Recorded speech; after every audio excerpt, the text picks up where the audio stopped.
Thanks a lot for joining us, guys. We'll start with you, Alyson. Now that the Astros have made it back home and won a series, is the slow start behind them and all is right in the world, right?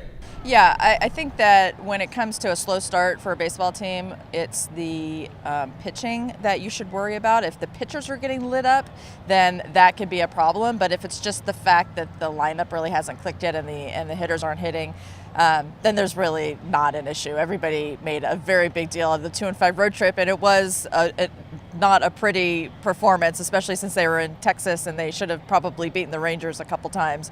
But for the most part, I would say that these Astros are really good. Jose Altuve, Alex Bregman, all of those guys are going to have, I'm sure, very solid years. It just hasn't quite gotten rolling for them, but of course they started the homestand very well, so I think that they're going to be fine. But Chandler, when the majority of your offense is in a slump and people are not hitting in clutch situations, it makes it look worse than it is, right?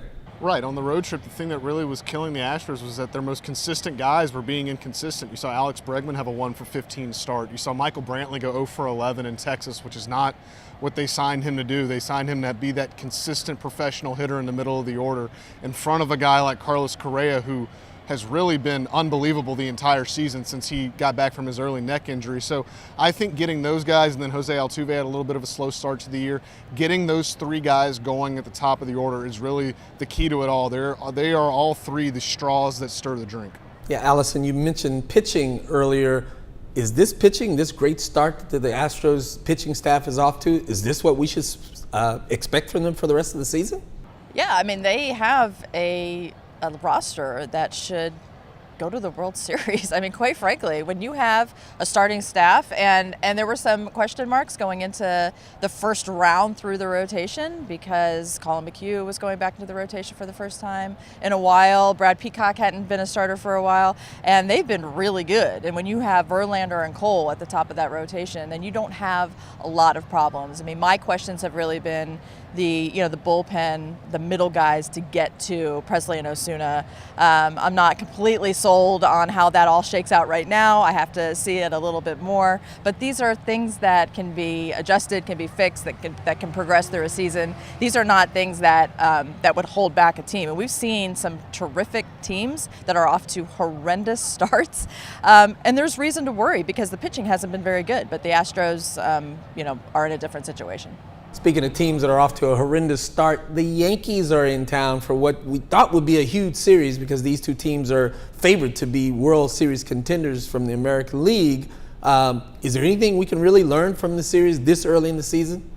I don't know if we can learn anything because the Yankees are a shell of themselves right now. They've got a lot of guys injured. Giancarlo Stanton's on the injured list. Miguel Andujar's on the injured list. Gleyber Torres has been banged up a little bit. So I don't know how much we're going to learn. Now the Astros will see two of their best three starting pitchers in Masahiro Tanaka and James Paxton. So the Astros will run out Justin Verlander on Monday night, who has dominated the Yankees throughout his entire career. And then Garrett Cole will pitch in the final game against James Paxton, which should be a marquee series. So I don't know if we'll learn too much. I think we'll learn a lot more in June when the Astros go to New York, and presumably New York will be a lot healthier.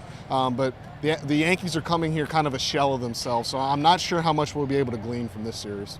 Every day it felt like we were finding out about more Yankees that are starting the year on the injured list, that are going on the injured list. So yeah, they have some issues. It's a very long season.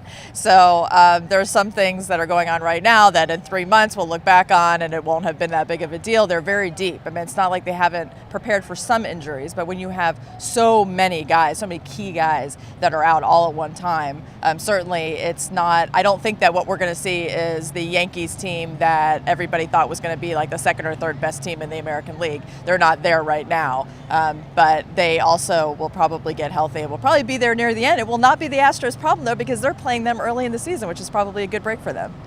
All right, Chandler, this Wade Miley that we've seen thus far, that the guy who pitched last year, he turned his career around. Is this who he is, really? I like him because he works fast. He gets the ball and he moves. He doesn't watch the defense behind him. He doesn't do his little walk around the mound after a strikeout. He gets the ball and he goes. And that's part of his game plan. He likes for the defense to always be on its toes. He likes to keep them engaged and keep them going. And I think last night, I think in his second start, you saw his cutter played a lot better than in his debut with the Astros. You saw him throw a little more changeup, a little more curveball, and I think you saw him work through the order, very, very efficiently. That was an order with a lot of righties. And again, when he pitched against the Rays, they ran a lot of left-handers out there. So seeing him navigate two different kinds of orders is really encouraging.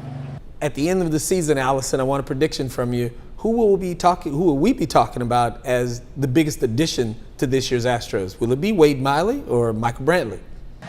I'm a big proponent of Michael Brantley right now. When they signed him, I thought, oh my goodness, him next to Alex Bregman in the batting order is going to be very difficult because he does not strike out. So he's been making hard contact. I mean, he hasn't had a good start to the season, but he's been making contact. He's going to continue to do that, and when the ball start falling in, then I think he's really going to get rolling. So he just wasn't known that much because he's been in Cleveland his whole career, and he had major injuries for two of probably the Indians' best years. So we really didn't see him on the national stage.